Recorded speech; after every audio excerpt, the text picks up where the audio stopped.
Salut à tous, bienvenue dans le podcast Hors-jeu Capital. Vous savez, on est quel numéro du podcast? On est le 50e numéro. Comme par hasard. Quel beau clin d'œil hier pour les 50 ans d'histoire du Paris Saint-Germain qui ont enfin passé ce cap des quarts de finale, qualifiés pour les demi-finales de la Ligue des Champions depuis 25 ans, depuis 1995.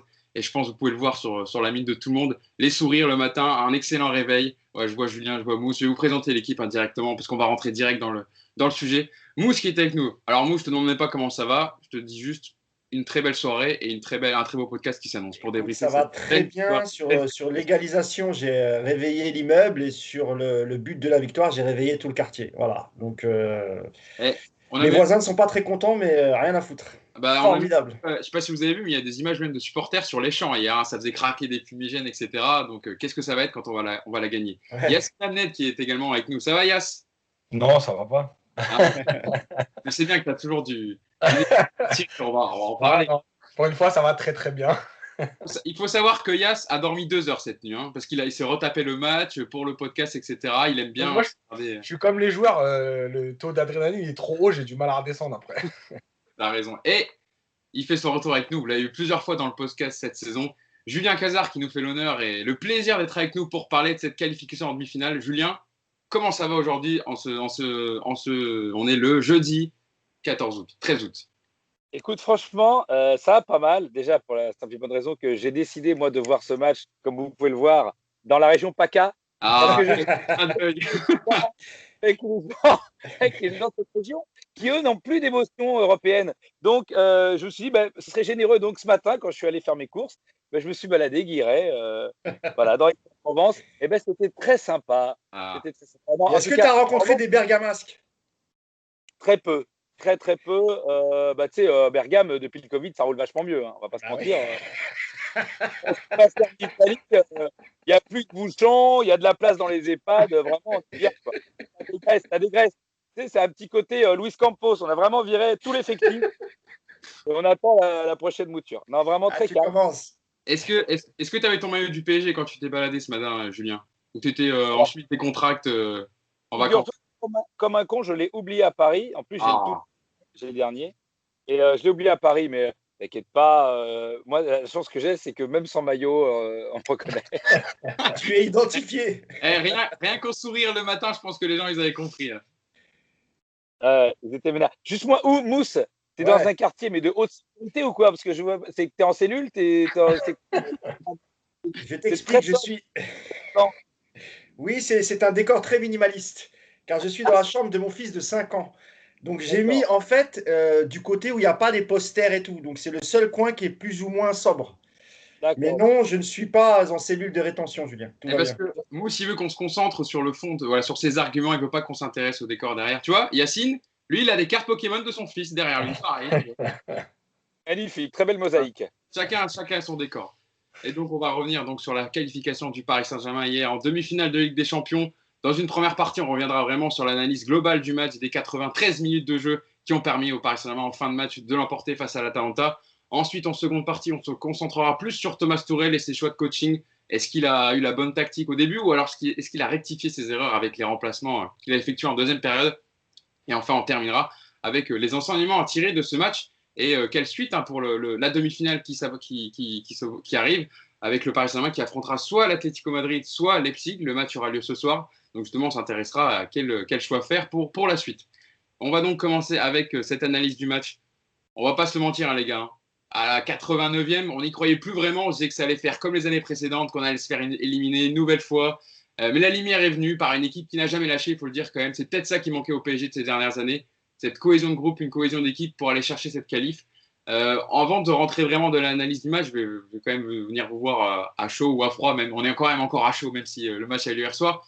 Il faut la savourer, Julien, cette victoire, parce que après tant d'années qui ont mal tourné, tant de matchs où on a vu le scénario inverse pour le Paris Saint-Germain, là, on est content qu'enfin, ça soit passé du côté du Paris Saint-Germain et qu'on soit qualifié et qu'on ne soit pas déjà out de ce Final 8 à Lisbonne.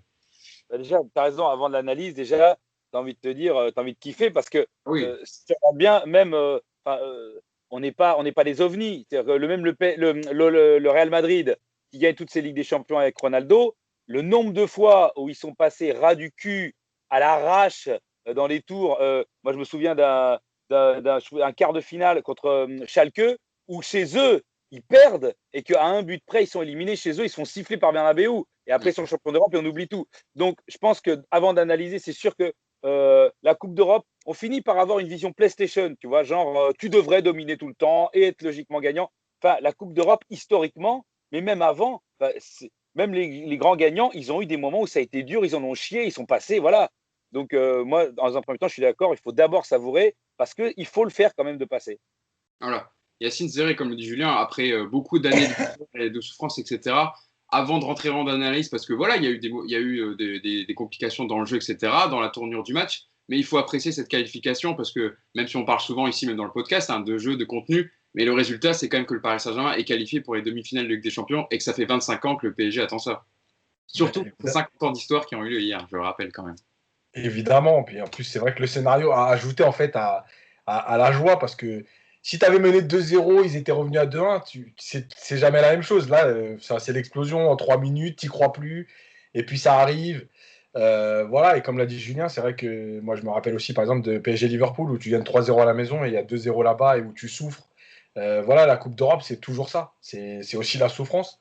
Et ça fait du bien. Ça fait du bien parce que je pense aussi que en dehors du résultat, en fait, Paris avait besoin aussi de ça, c'est-à-dire que la victoire dans un gros match, mais la victoire de cette manière, en allant la chercher un peu pas par hasard, parce qu'encore une fois, on y reviendra, mais comme ça, au bout du truc qui bascule dans l'autre sens. Voilà, il y a plein de choses qui sont positives.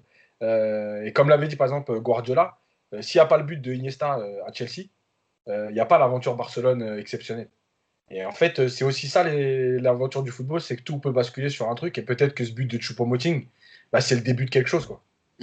Mousse, je termine avec toi pour ce premier tour d'impression. C'est vrai qu'avec le Paris Saint-Germain, de toute façon, on est habitué. C'est jamais des matchs normaux, c'est jamais des matchs. Il se passe toujours quelque chose, c'est toujours des scénarios incroyables. Et il y a toujours une part d'irrationnel quand même dans ce genre de match et de ce contexte. Et surtout avec une fin de match comme ça, avec 2 buts dans le temps additionnel. Bah hier, c'est ça. En 3 minutes, on a basculé dans l'irrationnel. Et moi, hier, j'avais mis un petit tweet. J'avais tweeté que Choupo-Moting, c'était un peu notre Divock Origi. Et c'est bon signe, tu vois. On se rappelle d'Origi en demi-finale Liverpool à Anfield, ouais, pardon. Et l'histoire, elle est belle, en fait. Après, on reviendra en détail sur les choix de Tuchel et la première mi-temps, etc. Mais en vérité, quand tu prends le contexte face à une équipe qui avait du rythme et qui a joué plus de 15 matchs, beaucoup plus même depuis la reprise, et nous, qui avons joué 2 matchs officiels et 3 matchs en bois, bah, vu le contexte et vu le résultat du match, bah, finalement, on peut être que satisfait. On n'a pas explosé, on aurait pu exploser, on ne l'a pas fait. On a tenu bon en première et en deuxième, bah, on a profité un peu des changements de Gasperini et aussi de la fatigue des joueurs parce qu'il faut dire quand même que les mecs de l'Atalanta, ce qu'ils ont fait, il y a peu d'équipes qui sont capables de le faire. Donc voilà, non, très très heureux, très content. On a vaincu le signe indien, maintenant direction les demi. Et puis ce soir, on va regarder tranquillement Leipzig Atlético. Et puis voilà, on va attendre la prochaine rencontre. Avant justement aussi de rentrer dans l'analyse, moi je voudrais commencer directement par, je suis désolé, mais par l'entrée de Choupo parce que c'est vraiment qui a été. Alors évidemment, on reviendra sur le match de Neymar. Ouais, mais il faut expliquer d'abord ce qui s'est passé avant, si tu veux. Ouais, mais c'est vrai quand même que Julien, si je t'avais dit on serait qualifié pour les demi-finales de Ligue des Champions grâce à Choupo-Moting qui marque à la 93e, est-ce que tu m'aurais cru? Évidemment, parce que c'est nous. Oui. Évidemment. S'il y a bien un club que je crois capable de faire ça, c'est nous. Tu vois, je veux dire, évidemment que c'est possible. On a été sauvé par Almara Diané. Enfin, dire, on a. Ton écran a tourné, Julien. Ouais. Ah, ouais. Il s'est mis en mode selfie.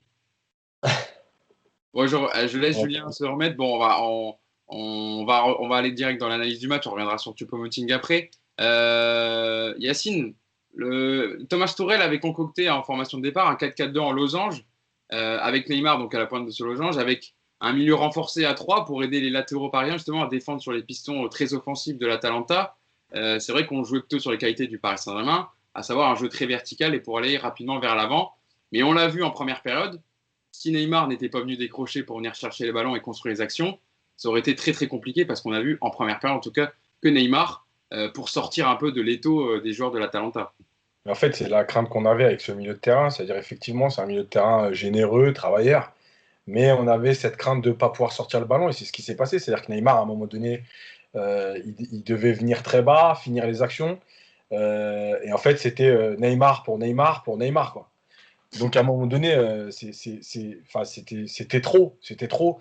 Et c'est vrai que, alors en plus, il y a eu cette action d'entrée de match où en fait, il rate son duel. On se demande comment d'ailleurs. Et en fait, franchement, je me suis dit, hein, Ouais. qu'est-ce que ça va faire, tu vois, d'entrer comme ça, de rater une occasion. Ça ne va pas perturber parce que ça prend un mi-temps. Mais il y a un trou quand même, on est d'accord Yacine, les Parisiens sont dans un trou pendant 10 minutes, et 10 minutes suivant le raté de Neymar, et on se demande même si on craqué, et heureusement que Keylor Navas est là, quoi. Et c'est ça en fait, et c'est pour ça que la première mi-temps elle n'est pas bonne, parce qu'il y a plein de choses à dire, c'est-à-dire la défense je trouvais qu'elle était trop basse, du coup alors il y avait deux choses, le milieu n'était pas bon, mais en plus il ne pouvait pas aller chercher, parce que sinon il y avait trop d'écart avec le milieu de terrain, et sur la première mi-temps, moi je leur dis, et je le dis tout de suite comme ça c'est fait, Thiago Silva a fait une très bonne deuxième mi-temps, mais sur la première mi-temps on a le Thiago Silva de la Ligue des Champions, qui joue très bas, qui n'ose pas sortir, et en fait on a peur d'y aller. Alors après, il y a aussi peut-être les consignes de Tourelle parce que finalement, l'équipe, elle est aussi construite pour tenir et jouer des contres. Sauf que le problème, dernier problème, c'est qu'en fait, tu n'as pas Mbappé et tu as Icardi et Sarabia qui ne peuvent pas prendre la profondeur. Donc en fait, pour te créer des occasions, il ne restait qu'une seule solution, Neymar. Hugo, ouais. Alors, il y a eu un problème avec Julien. Il tentait de se reconnecter. Je lui ai envoyé un message. Je ne sais pas s'il faut du coup lui renvoyer une invitation. Non, normalement, il a juste besoin de rejoindre votre appel. Ok, ça marche. Ok, bah, Hugo, on attend le retour. On est désolé. Comme il est en vacances, il est dans le sud en plus. Donc, il va revenir. Ne vous inquiétez pas, il va revenir. J'espère que sa connexion va revenir. Mousse, pour aller un peu dans le prolongement de ce que disait Yacine, c'est vrai qu'en première période, le Paris Saint-Germain a eu, c'est quand même paradoxal, a eu pas mal d'occasions, notamment par Neymar, qui a fait souvent des rushs individuels ou alors a trouvé une passe magnifique en venant décrocher, etc. Mais c'est l'Atalanta qui marque et on sentait les Parisiens un peu, pas forcément fébriles, mais on se disait que ça allait être le scénario qu'on a tout le temps, c'est-à-dire un Paris Saint-Germain qui a le ballon, etc. Mais finalement qui n'allait pas trouver, de la finition, quoi. Parce que Neymar, dans la création, c'était incroyable. Voilà, il a fait des actions de grande classe que peu de joueurs savent faire, peut-être si ce n'est Lionel Messi. Mais dans la finition, qu'est-ce que ça a été compliqué en première période, hein. Ouais, comme tu l'as dit, après, nous, on a débriefé tous les matchs de l'Atalanta, on a beaucoup parlé de cette équipe, parfois même, on nous a traité de distiller la peur, parce que non, en fait, nous, ce qu'on voulait expliquer, c'est que cette équipe, on sait comment elle joue, et comme nous, comme on a vu quand même les matchs, les 5 matchs, les 2 finales, etc., et les matchs amicaux, on était, je pense que c'est normal qu'on avait quelques craintes. Ah, ben voilà, il est revenu. Désolé. J'ai eu un bug, j'ai été piraté, je pense, par les mecs de la région PACA. Ils ont coupé la ligne. Hein. Ils ont coupé la ligne. J'ai dû me mettre ailleurs. Donc voilà, excusez-moi. Non, pas bon, juste pour finir. Juste pour te retrouver, Julien. Mousse termine et je viens vers toi après. Ouais, donc non, la première mi-temps, effectivement, on avait expliqué que si Thomas Tuchel prenait l'option Ander Herrera, bah, on verrait des mecs courir, mais on ne verrait peut-être pas beaucoup le ballon vivre. Et c'est un peu ce qui s'est passé. Et effectivement, comme l'a dit Yacine, comme la seule solution devant, c'était Neymar, donc on se débarrassait un peu du ballon, on l'a filé à Neymar. Icardi étant complètement inexistant, il n'y avait pas grand-chose à faire. On a vu la différence avec l'entrée de Paredes en seconde mi-temps, ce qui a permis aussi à Bernat de se montrer un peu plus. Mais le but que met la Bergame, c'est un but typique de l'Atalanta Bergame, avec 1 milliard de mecs qui se projettent. Et d'ailleurs, c'est un défenseur qui marque, hein, Yacine. Zalic. Non, c'est pas Zalic. Ah oui, mais sur l'action, je crois que c'est un défenseur qui se projette. Oui, après c'est pas Zalic qui marque, oui, pardon. Ouais. Mais voilà, c'est le but, vraiment, dans toute sa splendeur de l'Atalanta. C'est ce qu'ils ont fait toute la saison. Après, nous, la chance qu'on a eue, c'est qu'il y a eu la fatigue, il y a eu les changements. On reviendra en deuxième mi-temps. Et aussi, la chance qu'on a eue, c'est qu'on n'a pas explosé. On aurait pu. Et d'autre côté, on aurait pu mettre aussi un paquet de buts. Neymar, alors je ne sais pas si c'est une question de pression. Je ne sais pas ce qui s'est passé sur ces deux face-à-face. Pardon ? Pression Neymar, t'es sûr ?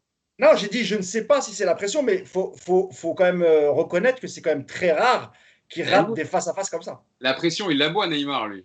Normalement, oui, mais c'est vrai que personne n'a compris que sur ces deux face-à-face, qu'il ait fait 2 mauvais choix. Ouais.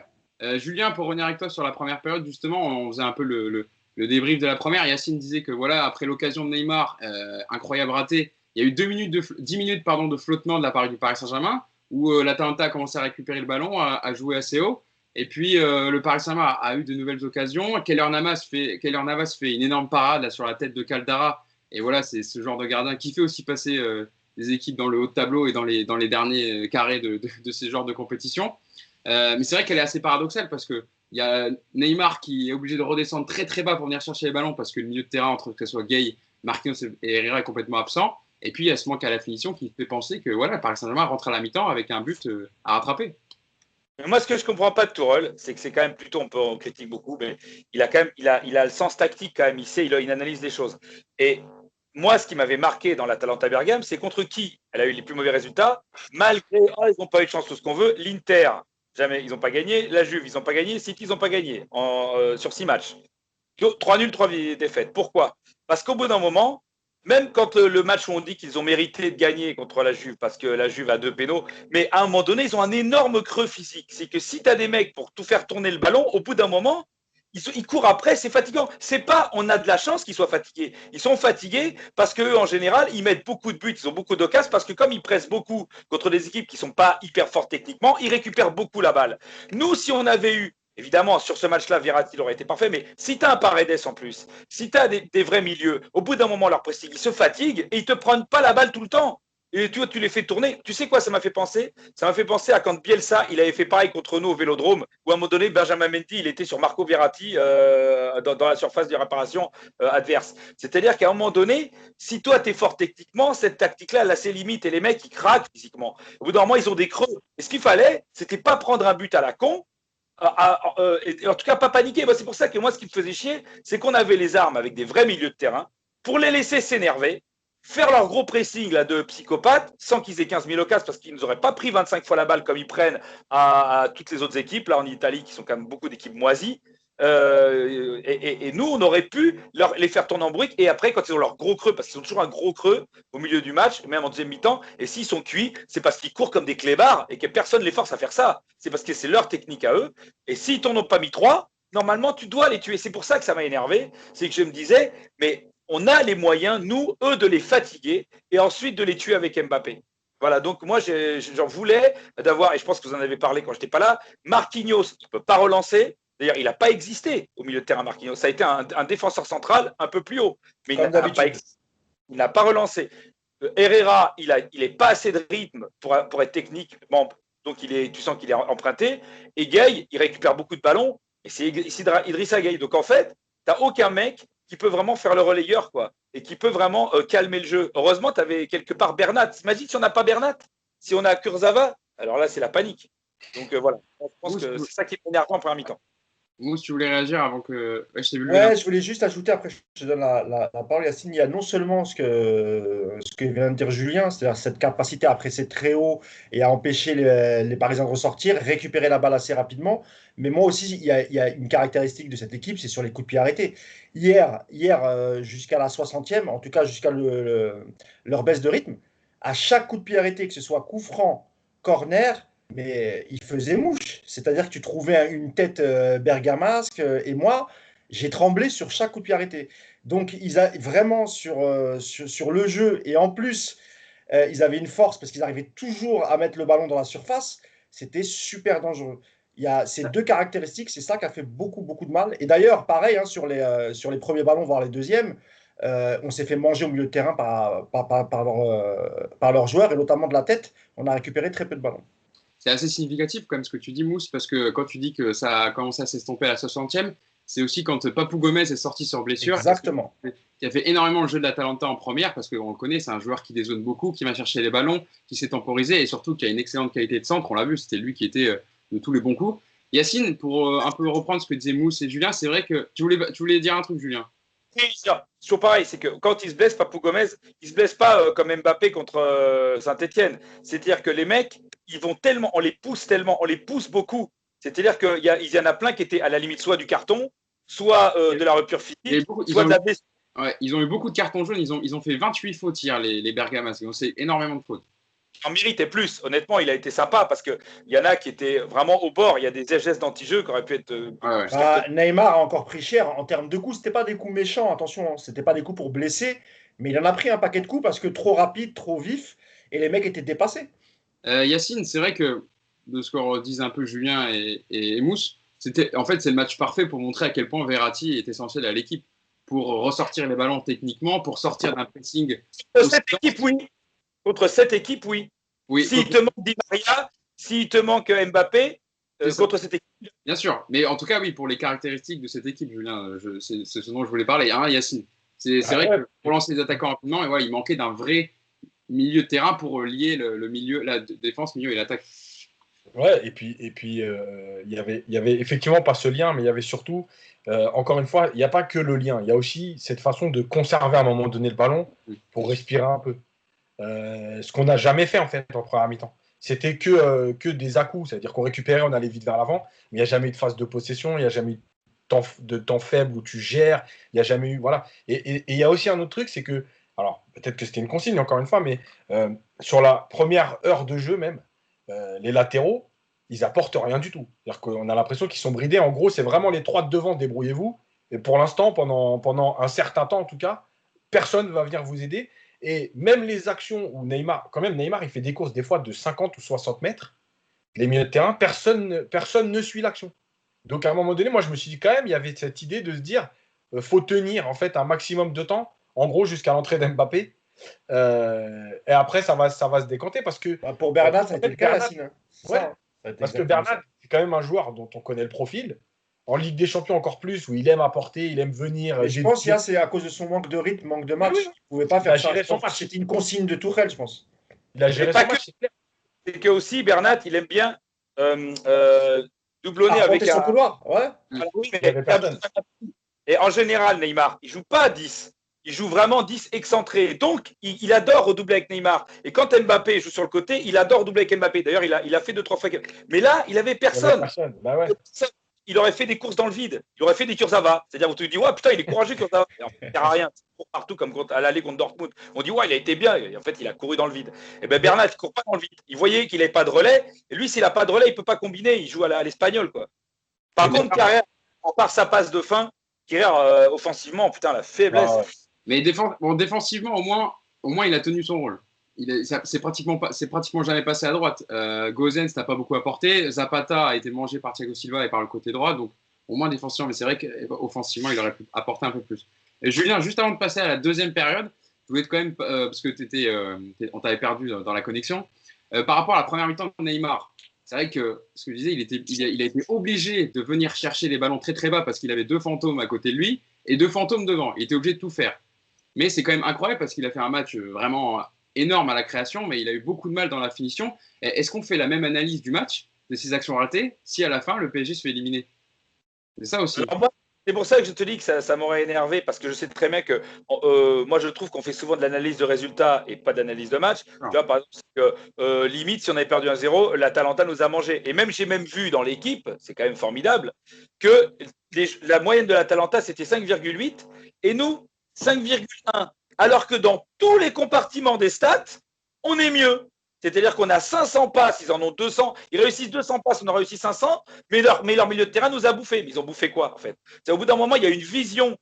Comme eux, c'est des petits qui courent beaucoup, enfin, c'est un petit club avec des mecs qui courent beaucoup, on a l'impression qu'en fait, ils sont meilleurs. Mais imagine si le PSG, ils avaient fait efficace comme eux, et à la 60e, ils avaient lâché total, recroquevillé dans leur but et qu'ils avaient pris 2 buts à la 93e. Et 90e, on aurait dit, mais les mecs, vous avez eu qu'est-ce que vous cherchiez? Vous avez un match, ça dure 90 minutes, ce qu'on nous a dit plein de fois à nous. Eux, on considère que les pauvres, ils ont fait 60 minutes, mec. Tu as fait 60 minutes, dont, allez, 35 où tu as été vraiment bien. Eh ben mec, déjà tu t'en sors bien de perdre que 2-1 à l'arrache à la fin. Ils étaient cuits, mais ils ont tout fait pour être cuits. Donc moi ce qui m'embête dans le fait que Neymar il a été un peu seul, c'est que pour moi Tourelle il met deux mecs qui n'ont jamais joué en binôme en attaque. Donc déjà c'est la fête. Sarabia, c'est un match tout à fait pas pour lui. Tu vois, Icardi, pour moi, il faut qu'il soit 4, les mecs. Il faut qu'il soit 4, il faut qu'il soit épaulé avec, tu vois, comme on dit les 4 fantastiques. Mais lui, il est fantastique qu'à 4. Hein. Il ne sera pas fantastique là-dedans. Et quand il est fantastique déjà. Et derrière, il a que des défensifs. Donc le mec il se retrouve avec avec deux mecs devant qui n'ont pas de repères et des mecs derrière qui ne savent pas relayer. Donc c'est normal, on s'est mis dans la merde tout seul. Et malgré ça, on est quand même meilleur que dans le match. C'est pour ça qu'en fait, on avait de la marge. C'est ça qui est énervant. Il y a une petite stat à vous donner avant qu'on passe à la deuxième mi-temps sur le match de Neymar. C'est le chiffre 16. Hein. Neymar a réussi 16 dribbles hier soir contre l'Atalanta. C'est le total le plus élevé pour un joueur lors d'un match de Ligue des Champions depuis Lionel Messi avec Barcelone contre Manchester United le 29 avril 2008 où il en avait réussi également 16. C'est-à-dire à quel point il a réussi son match. Mousse, pour la deuxième période, Julien en parlait, le Paris Saint-Germain a monté en gamme physiquement, a complètement annihilé le pressing de l'Atalanta qui, lui, après la sortie de Papou Gomez, n'arrivait plus à tenir un ballon et à se créer de situations. Il y a les changements évidemment de Thomas Tuchel aussi qui font la différence avec l'entrée de Kylian Mbappé qui a apporté énormément dans sa relation avec Neymar et dans les occasions. Et c'est vrai qu'on a senti en tout cas en deuxième période qu'il y a vraiment un élan collectif et une volonté de ne jamais lâcher, et ça s'est matérialisé par ces 2 buts en fin de match. En fait, il y a une caractéristique de l'Atalanta qui m'avait un peu surpris, enfin pas surpris parce qu'on connaissait un peu l'équipe, mais sur ce match-là, ils l'ont très bien fait. C'est en première mi-temps, quand Paris jouait dans le camp de l'Atalanta, eh ben, l'Atalanta, il s'arrangeait toujours pour te faire reculer. Et en fait, tu étais dans leur camp, et puis 30 secondes après, tu te retrouvais dans ton camp parce que l'Atalanta te faisait reculer et tu n'avais pas d'autre choix. Ils occupaient tellement le terrain que tu n'avais pas d'autre choix de reculer. Et à la fin, tu te retrouvais dans ton camp. Et en deuxième mi-temps, en effet, à partir de la 55, 60e minute, tu sens que physiquement, ils ont lâché. Et déjà, tu ne voyais déjà plus ça. Et pareil, la prise en 1 contre 1, tu le voyais quasiment plus. Donc, c'est aussi ça qui a permis au PSG d'être mieux. Et évidemment que l'entrée d'Mbappé, elle a fait du bien parce que normalement, contre des équipes face à l'Atalanta, tout à l'heure, on disait que Verratti, effectivement, contre ce genre d'équipe, ça fait du bien, mais Mbappé, face à une défense qui joue très haut et qui en plus qui est lente, eh ben, c'est ce qui nous manquait en première mi-temps. Et d'ailleurs, quand Paredes rentre, on voit, je crois que c'est un extérieur qui lui met en profondeur. Ouais. La première alerte. C'est gauche où il lui remet directement une touche et qui amène à la meilleure occasion parisienne en deuxième période avec l'action d'Mbappé qui termine sur. C'est ce genre d'action qu'on n'a pas vu en première mi-temps. Et effectivement, Tuchel, en première mi-temps, il s'est dit, je vais mettre des mecs qui courent. Mais comme l'a dit Julien, une fois que tu récupères le ballon, bah, tu ne savais pas trop quoi en faire. Bah, tu cherchais Neymar parce que les deux autres, Sarabia hier, il n'était vraiment pas bien. Icardi, on en a déjà parlé. Et c'est vrai que nous, dans le podcast précédent, on s'était posé la question avec Yacine et ce n'était pas une blague. On se disait, mais Icardi, il a vraiment été mauvais pendant les 2 finales et même pendant les matchs de préparation. Il y en a un qui a été plutôt bon, c'était Choupo-Moting. On en a parlé avant même le match d'hier. Et il fallait prendre des décisions, mais Tuchel n'a pas voulu prendre cette décision, donc il a reconduit Icardi. Mais moi, je pense qu'avec un peu plus de courage, quand ton numéro 9, même si c'est Icardi, que c'est un grand buteur, s'il n'est pas bon, eh ben, il ne faut pas le mettre. Il y avait d'autres solutions, et on a vu la motivation de Choupo-Moting. On l'avait déjà vu aussi pendant les matchs. Donc je sais, Julien, ce que tu vas me dire, ouais, mais c'est un quart de finale de Ligue des Champions, et il faut mettre tes meilleurs éléments. Mais sur la forme du moment, Icardi, il n'est pas du tout présent, quoi. Donc voilà, c'est ça aussi qui m'a. Choupo, il n'est pas à l'aise quand il est neuf. Choupo, il est bien quand il a. Je ne te parle pas de lui en neuf. Hein. Je ne te parle pas forcément de lui en neuf. Hein. Non, mais honnêtement, je sais même, il aurait peut-être jamais fait ce qu'il a fait s'il avait eu la pression d'être l'attaquant dans un quart de finale. Il faut voir aussi ce que tu lui imposes au mec. C'est Choupo-Moting. C'est beaucoup plus simple pour lui, finalement, d'entrer à la fin et de profiter d'une situation. En revanche, Icardi, dans ces conditions, je suis d'accord avec toi, je ne l'aurais pas mis. Soit tu le mets, soit tu l'épaules plus, quitte à mettre un Draxler, tant pis, même si tu vois. Mais au moins que tu te dises, voilà, lui, il aura des gars pour lui donner le ballon. Le problème de Sarabia, il peut te faire le surnombre, mais s'il y a déjà du nombre, il ne peut pas être le mec, il ne peut pas être Mbappé, ce mec. Il ne peut pas être le gars qui va dynamiter la défense tout seul. Donc, les deux, là, c'était… De toute façon, Julien, sur 1 ou 2 actions de Sarabia devant, il s'est fait manger par le défenseur et à chaque fois, il ne trouvait pas la solution. Hein. Sarabia, c'était super léger hier. Mais comme tu dis, hein, je pense qu'ils n'étaient pas assez nombreux devant. Lui et Icardi, ils ne jouent pas souvent ensemble. En plus, ce n'est pas vraiment son poste à Sarabia non plus. Donc, ouais, tout ça réuni faisait que Icardi, hier soir, c'était pas top. Ouais. Yacine, c'est vrai que c'était le fantôme, voire le cousin germain de Mauro Icardi hier. Il n'a pas touché un ballon. Déjà, on l'avait déjà dit dans les 2 finales de Coupe nationale, hein, il avait touché 9 ballons contre Lyon, 9 contre Saint-Etienne et 11 contre Lyon. C'était déjà très familier, qu'on avait quelques doutes. Et là, on les a vus hier, ça ne s'est pas rangé. Mais dans ses courses, déjà, on sent qu'il n'est pas bien. Dans ses prises de balles, il n'est pas bien. Voilà. Et il y a une action qui est symptomatique, c'est quand Neymar déborde. Alors, je pense que tout le monde le pense d'ailleurs, que Neymar va frapper.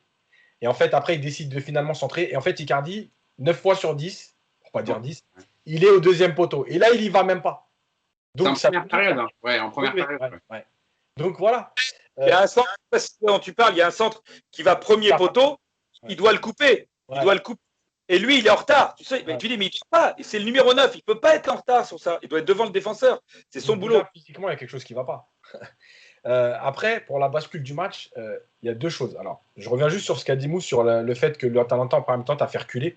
En fait, c'est parce que c'est très facile de faire reculer Paris à partir du moment où tu as identifié des milieux qui ne peuvent pas jouer vers l'avant. Donc, tu avances tranquillement et eux, ils prennent aucun risque. Donc, ils donnaient le ballon à Bernat, ils donnaient le ballon à Silva et ils avaient la possibilité de nous faire reculer très facilement. C'est pour ça qu'un Paredes ou un Verratti, tu ne peux pas faire ça. Tu ne peux pas faire reculer Paris dans ces cas-là. La deuxième chose, c'est que la bascule de la 60e minute, elle est importante parce qu'en fait, il y a Papou Gomez qui sort et il y a l'entrée d'Mbappé. L'entrée d'Mbappé sur le premier ballon, il met une accélération. Alors, sûrement parce qu'il y avait la possibilité, aussi pour se rassurer. Mais en fait, sur cette accélération, il faut regarder ce qui se passe, c'est que les joueurs de l'Atalanta, à ce moment-là, ils perdent le joueur qui tient le ballon. Et ils ont en face un joueur qui rentre, qui prend de la profondeur. Et en fait, si vous regardez bien, c'est pas forcément Paris qui a fait reculer l'Atalanta. C'est l'Atalanta qui a reculé de 10 mètres en se disant Mbappé, maintenant, lui, il va prendre sur une course, sur une accélération, il est capable d'aller dans notre dos, il faut qu'on recule. Et en fait, ils ont reculé tout seuls. C'est-à-dire que Paris ne les a pas forcés à reculer. Mais le fait de reculer, tout simplement, même si Marquinhos n'a pas été bon, mais on a vu Marquinhos déjà devant le rond central. On a vu Herrera plus haut. Et après, il y a les deuxièmes changements avec Draxler et Paredes. Paredes qui apporte cette passe vers l'avant. Et Draxler, même si j'ai lu dans l'équipe qu'il avait apparemment rien apporté du tout, ben moi je suis désolé, Draxler, il a apporté une chose. En tout cas, dans ses prises de balles, on ne sait pas, c'était vers l'avant. Et encore une fois, le fait de jouer vers l'avant, tu mets dans le doute l'équipe adverse, même si ça ne passe pas tout le temps. Tu ne peux pas la mettre en confiance. Elle te dit, chaque fois, ils vont tenter. Ils vont tenter, ils vont tenter. Alors qu'en première mi-temps, personne ne tentait. Donc, tu pouvais avancer tranquillement pour sortir sur les porteurs de balles. Personne ne tentait rien. Et elle est là la bascule du match, en fait. Ouais, vas-y. On avait une énorme marge. C'est-à-dire que en faisant un peu tout ce qu'il ne fallait pas faire en début de match, en fait, c'est pour ça que ça m'a fait penser, les demi-temps, ça m'a fait penser à l'aller et le retour de Dortmund. C'est-à-dire que quand on l'aller, on perd 2-1, alors qu'on fait tout ce qu'il ne faut pas faire et qu'eux, ils font tout parfaitement, tu te dis, on a les clés. On fait nimp dans la compo. Ils sont à bloc et ils arrivent à peine à nous dominer parce qu'au final, il ne faut pas oublier, on a eu la possession du ballon, on a fait le plus de passes, tout ça. Donc, malgré toutes les erreurs de tactique qu'on avait, malgré le fait qu'ils avaient bossé comme des oufs, qu'ils avaient préparé comme des dingues, on avait une marge. C'est-à-dire qu'en deuxième mi-temps, en vrai, on peut leur en mettre 3. On n'est pas obligé d'attendre la 93 minutes. Moi, c'est ça qui m'énervait. C'est quand je regardais le match, je me disais, mais c'est tellement évident. Mais tu sais quoi? Moi, honnêtement, je trouve qu'on a été beaucoup plus bousculé contre Bruges. Contre Bruges, on a beaucoup plus souffert, beaucoup plus longtemps.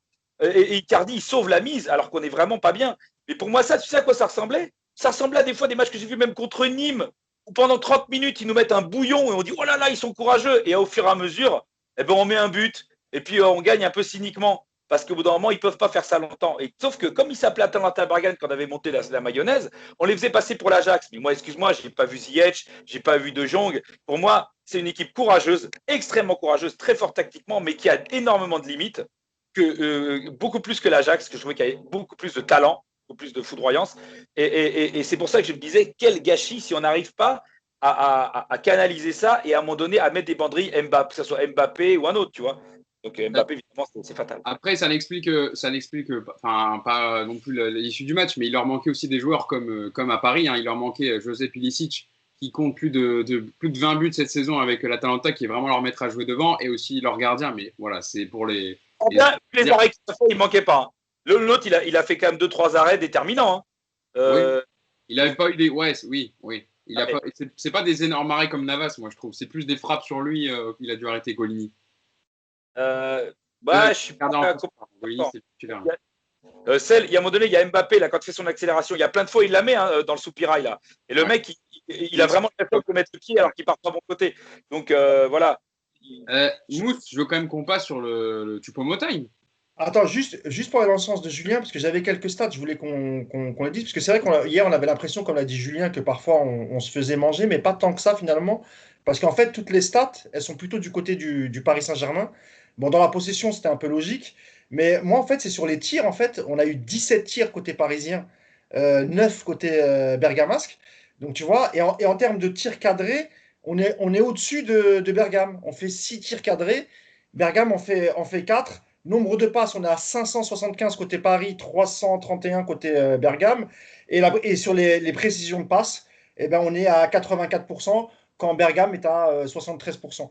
Donc en vérité, les chiffres stables du match, elles sont plutôt du côté parisien. Après, comme on l'a vu, on va dire, comme l'a dit Julien, plutôt 30-35 minutes de très bonne qualité avec un super gros pressing de l'Atalanta, on a vraiment l'impression qu'ils nous ont dominés pendant tout le match. Or, non, il y a eu, je pense, aussi quelques petits passages du PSG, même en première mi-temps, très peu, mais la deuxième mi-temps, elle est complètement parisienne. Bon. Rappelle-toi, juste pour finir, le match 5-0 à Lyon, là, je ne sais plus, là, au parc, mais pendant 30 minutes, ils nous bouffent. La première mi-temps, même, tu peux dire. Comme c'est une équipe de Ligue 1, on ne se met pas psychologiquement, même de nous devant la télé, dans un truc de oh putain, c'est chaud là. Parce qu'on se dit ouais, c'est bon, ça va venir. On a les armes, nous, pour laisser passer ça. Et puis Mbappé avait beaucoup raté. Rappelle-toi, en première mi-temps, il avait raté beaucoup d'occasions quand même face à Lyon. Ouais. Allez, vous êtes d'accord, on passe au Choupo-Moting quand même, parce qu'il faut pas à César ce qui appartient à César. Voilà, Choupo-Moting rentré à la 79e minute à la place, donc je le disais, du fantôme d'avant Ricardi. Choupo-Moting qui avait même pas disputé une minute dans les 2 finales de Coupe nationale. Ouais, il aurait même pas dû être présent hier soir parce qu'il n'était pas sur la liste des joueurs inscrits en Ligue des Champions en janvier. Et finalement, Cavani est parti. Les listes ont pu être modifiées pour le Final 8. Le Camerounais a prolongé 2 mois pour terminer la saison.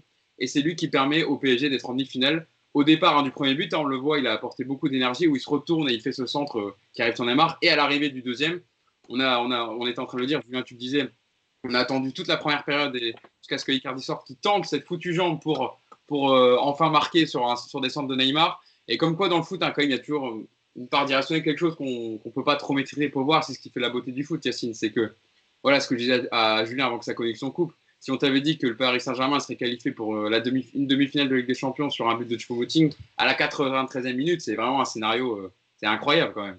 Tu peux pas l'inventer, ça. Mais on y a tous pensé quand même. Oui, on y a tous pensé quand même. C'est encore tout sympa, tu vois. On en rigole avant, on rigole dessus, mais là, quand c'est vrai, on peut dire que chapeau. Mais tu vois, là, chapeau. Et contre Vasland, Beveren, même si c'était un match amical, j'avais dit qu'il y avait quelque chose qui m'avait impressionné dans ses gestes et tout. C'était pour moi l'idée. Hein, l'aisance technique. Ouais. Et pour moi, c'était ce truc de en fait, je ne devrais pas être là. Et finalement, je suis là encore pour 2 mois. Je vais vivre un truc. J'ai plus rien à perdre. Je me lâche complètement et je suis libéré. C'est-à-dire que je rate, je réussis. Et en fait, pourquoi moi j'avais dit que je le sentais comme ça? Alors, je ne le sentais pas du tout. Hein. C'était plus pour dire. Parce qu'en fait, c'est toujours aussi cette pression ou ce relâchement. Et en fait, ce qui fait Choupo parce que là, il y a le centre sur Neymar sur le premier but, mais il se permet de dribbler entre 2 joueurs. Mais c'est vraiment le coup du mec. Là, je vis un truc, j'aurais pas dû être là. Et je m'en fous. Voilà, je joue. En fait, je viens jouer au foot et je viens aider mes potes à essayer de faire quelque chose. Voilà. Et ça passe. Alors, ça ne serait pas passé, on dirait autre chose, mais malgré tout, il y avait des signes qui montraient que. Voilà, et c'est pour ça que moi, il y a un truc, c'est le côté entraîneur. Moi, je l'ai souvent charrié de Choupo aussi sur plein de choses. Mais en fait, il y a aussi ce truc de quand tu vis avec un groupe, l'histoire du groupe, c'est pas rien. C'est pas que du blabla. Et tu as besoin des fois de mecs comme ça. C'est-à-dire de bons mecs. Et en fait, finalement, je prenais aussi l'exemple de Giroud, ça veut dire que les mecs, ils jouent pas, ou pas beaucoup. Ils viennent dépanner quand on a besoin d'eux. Mais en fait, ils font juste leur travail, c'est-à-dire qu'ils sont à fond tout le temps. Voilà. Et quand tu as besoin d'eux, tu peux faire appel à eux. Pas le mec qui n'a pas joué 3 matchs et il rentre 10 minutes et il fait la gueule parce qu'il rentre que 10 minutes. Il n'est pas content parce qu'il rentre dans un match où il y a déjà 3-0. Voilà. Et ben, même s'il est moins fort que beaucoup de joueurs, ça, c'est important. Et c'est bien, et c'est aussi bien pour le foot que des mecs comme ça soient récompensés de leur comportement aussi. Julien, pour te lancer sur Choupo, juste je donne une déclaration d'Ander Herrera qui illustre ce que tu disais, Yacine, sur Choupo-Moting. Ouais, il disait en fin de match, je voudrais parler de Choupo parce qu'il est en fin de contrat. Il s'entraîne toujours comme si c'était le dernier entraînement de sa vie. C'est l'atmosphère qu'on a dans l'équipe. J'ai joué aujourd'hui, mais si je ne joue pas le prochain match, je serai prêt à aider. C'est l'atmosphère et l'ambiance entre nous. C'est vrai que, Julien, on sent quand même une cohésion. Alors, on peut leur reprocher un peu des fois, ils ont fait beaucoup de barbecue ensemble. Icardi a pris un peu de tête à cause de ça. Mais on sent qu'il y a une vraie cohésion d'équipe. Voilà, même, je vous citerai tout à l'heure les déclarations de Neymar. On sent que c'est un groupe uni et c'est aussi ce qui a permis au Paris Saint-Germain de l'emporter hier. Parce qu'on sent que c'est tout un groupe qui voulait cette qualification et qui ont joué les uns pour les autres en fin de match. C'était vraiment une cohésion d'équipe, quoi. Alors moi, j'ai eu la chance, comme vous le savez, pour le magazine du PSG, de faire l'interview de 2 joueurs, Choupo-Moting et Marquinhos. Ah. Et moi, j'avais trouvé sa personnalité assez géniale. Et en fait, il a vraiment énormément de recul. Il est très détaché, ce mec-là. Et moi, déjà, ce qui m'avait marqué, je crois qu'on en avait déjà parlé avec nous, c'est que pour moi, on le voit comme un Camerounais, alors que c'est vraiment un Allemand, mais il a il est très allemand. C'est qu'il a. Il est pas je trouve qu'il n'a pas une mentalité. Tu sais, on se dit, ouais, tiens. Non, il est vraiment très allemand. Il a une espèce de rigueur mentale, de place. Et regarde sa carrière aussi. Hein. Il a joué à Valence, à Schalke, c'est ce qu'il a forgé aussi dans son jeu maintenant hein, et dans sa mentalité. Mais regarde, un mec comme lui, que ça soit Eder, Pavard, tu vois, ce genre de mec qui met un but venu de l'espace, qui se qualifie, Origi. Mais le mec, il part, tu vois, il mange la tribune. Mais lui, il marque le but, regarde comme il est calme. Il écarte un peu les bras. Neymar, il est en folie. Tout le monde est en folie. Lui, il est calme. Lui, il a marqué un but. C'est le but de sa life. Il rentre dans l'histoire du club. Il est calme, le mec. Il fait ouais, cool. Non, mais honnêtement, quand on le revoit, la célébration de Choupo, c'est dingue. Et tu te dis, on raconte quelque chose du mec. Et ça raconte aussi, par exemple, le geste qu'il fait. Là où je suis d'accord avec toi, c'est que déjà, l'espèce de dribble extérieur du pied qu'il fait là, hyper calme. Et surtout, il est mauvais pied. Il fait une balle piquée, enfin une espèce de petit centre enroulé piqué qui est techniquement un truc très fort, hyper bien dosé et hyper calme, quoi. Ouais. Limite en structure. Et plus impressionnant encore que son but où il met un plat du piton la jambe. Il faut être là juste, mais il faut être déjà là. Mais je trouve que c'est hyper impressionnant ce geste qu'il fait. Et aussi sur le deuxième but, je fais une parenthèse que j'ai peur de. Kerrer qui avait été nul offensivement pendant tout le match, le contrôle qu'il fait, ouverture gauche, non mais déjà dans le contrôle, il ouvre pour éliminer un. Il fait une passe un peu enroulée, Rapter qui casse la ligne. Moi, je trouve que voilà, il y a eu des moments quand même dingues dans ce match. Ah, faut se le revoir parce que c'est quand même des matchs. C'est quand même un match où s'est passé énormément de choses. Mousse, est-ce que Julien en parlait? Choupo-Moting il rentre dans la légende du PSG avec un but comme ça. Ouais, parce qu'il met un but. Encore une fois, on savait que le collectif Traparis a toujours adoré le personnage et le joueur humble, travers, etc. Mais avec un but comme ça, tu rentres dans la légende. bah, encore une fois, il y a ces dernières années, on a eu peu d'émotions comme ça, ou tu sais, des matchs que tu gagnes à l'arraché. On se rappelle évidemment de Camboire contre Madrid, mais sous l'air QSI, à part peut-être Thiago Silva face à Chelsea, où il met la tête, tu vois, la tête qui nous fait gagner. Mais c'est vrai que ça fait longtemps qu'on n'a pas kiffé. Il y a toute proportion gardée le coup franc de Cavani contre l'OM. Oui. Quand même. Ouais, enfin, je parlais en Coupe d'Europe, c'est pour ça. Sinon, je l'aurais cité évidemment, mais là, je parlais vraiment de la Coupe d'Europe. Mais tu as raison. Ça, effectivement, c'était un grand moment. Mais en Coupe d'Europe, ces derniers temps, c'était désillusion sur désillusion. Souvent, en plus, vu que c'est des matchs aller-retour, on gagnait l'aller parfois assez facilement et au retour, on se faisait gifler. Enfin, jusqu'à aujourd'hui, on n'a pas d'explication. Donc, évidemment que d'abord, ça fait plaisir que ce soit Choupo parce que il apporte un vent de fraîcheur. Et ce que tu disais tout à l'heure, Yacine, sur le fait qu'il lui restait 2 mois et qu'il jouait les trucs à fond, moi, je pense que cette réflexion-là, il se l'est faite dès 2018, en fait. Il faut se rappeler d'où il vient, ce mec. Il vient d'un club anglais qui est relégué, il arrive libre, c'est inespéré pour lui de rentrer dans une équipe avec dans l'effectif Di Maria, Mbappé, Neymar, tu vois. Donc voilà, moi je pense qu'en fait, ça fait 2 ans qu'il est dans cet état d'esprit. Évidemment, parfois, on a pu le moquer parce que, surtout pour son geste quand il arrête le but, mais je veux dire ça, des boulettes comme ça, tous les grands joueurs en font. Mais moi, ce que je veux souligner vraiment, comme l'a dit Julien, c'est son humilité, sa simplicité. On voit l'interview qu'il donne à la fin du match. Et rappelez-vous aussi la première interview qu'il donne quand il arrive. Qu'est-ce qu'il dit? Il dit, ouais, j'ai eu un échange avec le coach Tourelle, il me connaît, il sait que moi, je suis un joueur qui fera jamais de problème. Et c'est exactement ça. Bravo Choupo. Et vraiment, j'espère, si on va au bout, j'espère qu'il sera récompensé. Il est arrivé gratuit, il n'avait pas un gros salaire. Filez-lui une année supplémentaire, il le mérite. Il faut le prolonger alors. Bah oui. Non, mais surtout qu'en plus, franchement, en Ligue 1, tu le mets contre n'importe qui, Choupo. Tu as l'impression qu'il est dans la forme de sa vie. Vraiment. Il est détendu, relâché, comme l'a dit Yacine. Et on n'a pas de doublure devant. Il manque des doublures offensives, même si ce n'est pas vraiment un numéro 9. Il connaît l'effectif, tout le monde l'adore. Filez-lui une pige de plus, c'est tout. Juste un truc, dernier truc sur Choupo. Ouais, alors, j'ai mal tourné, mais moi, honnêtement, quand je vois ça, je me dis, si c'est Cavani qui rentre, il la tirera du poteau, il fait ça tout le temps. Ah putain, il n'y a pas de bol. Parce que tu sais que ce qui est drôle, c'est que sur RMC Sport, ils ont repassé toutes les dernières éliminations de Coupe d'Europe. Mais le nombre de fois où tu dis c'est trop dommage, il tire ou sur le poteau, ou il dépasse le gardien, mais il la met à côté. Même contre Dortmund au dernier match, oh c'est dommage. Et c'est dommage, mec, mais putain, mais mets-la et ce sera pas dommage. Et lui, à chaque fois, ben, franchement, s'il était entré Cavani, il aurait mis une énorme frappe sur le poteau, on aurait dit, ah putain.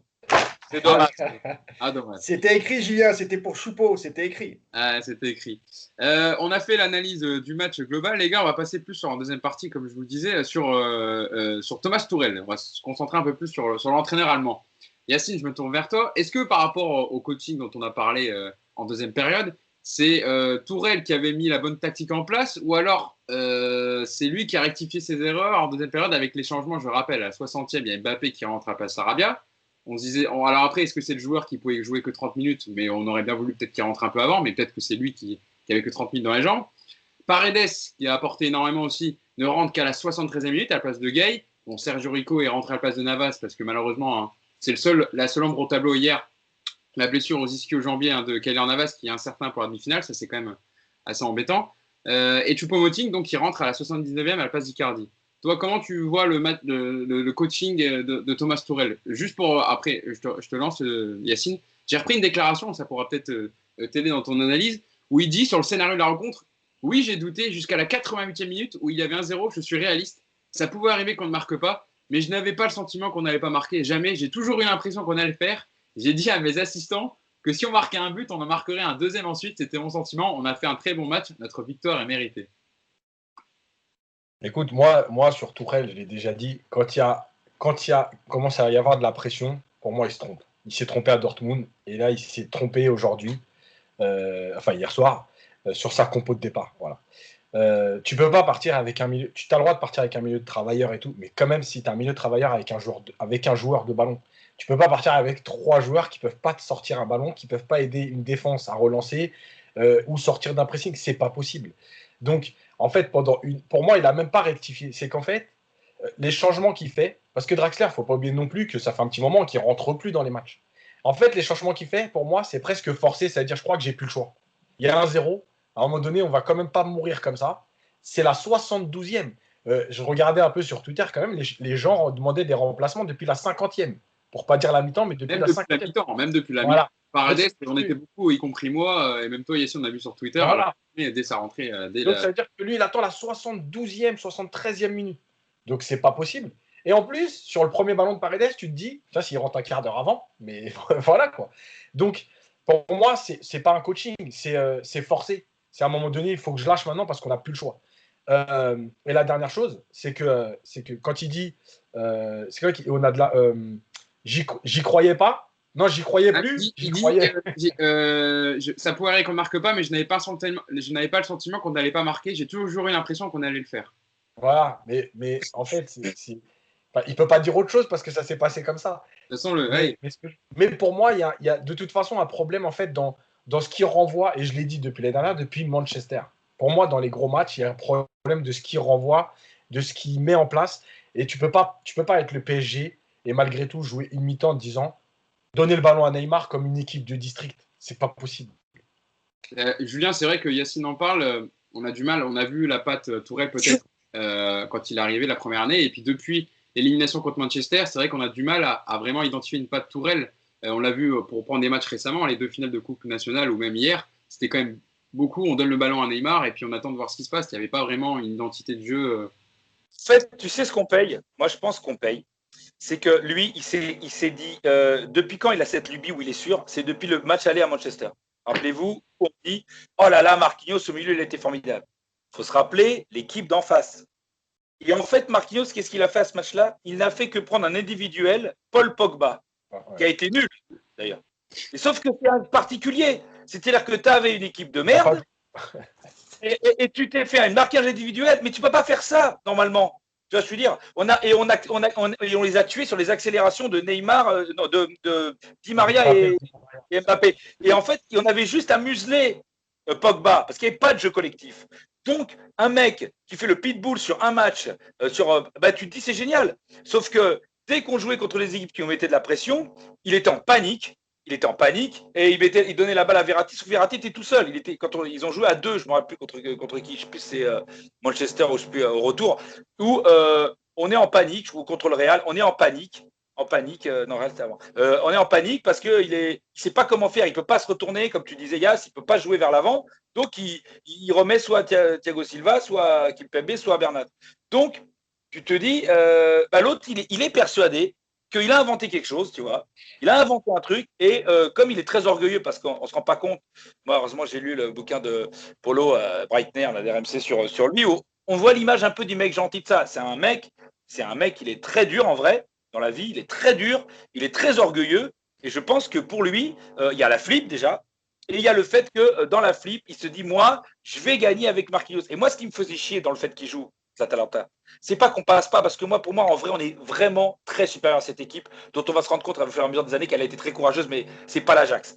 Mais je me suis dit, si on passe avec Marquinhos, il va se dire c'est bon, et contre une grosse équipe, on va se faire déglinguer. Parce que moi, contre le Bayern, je me vois déjà en finale peut-être, contre une équipe genre le Bayern, tu joues avec Marquinhos au milieu de terrain, et ben là, tu vas en chier. Ah ouais.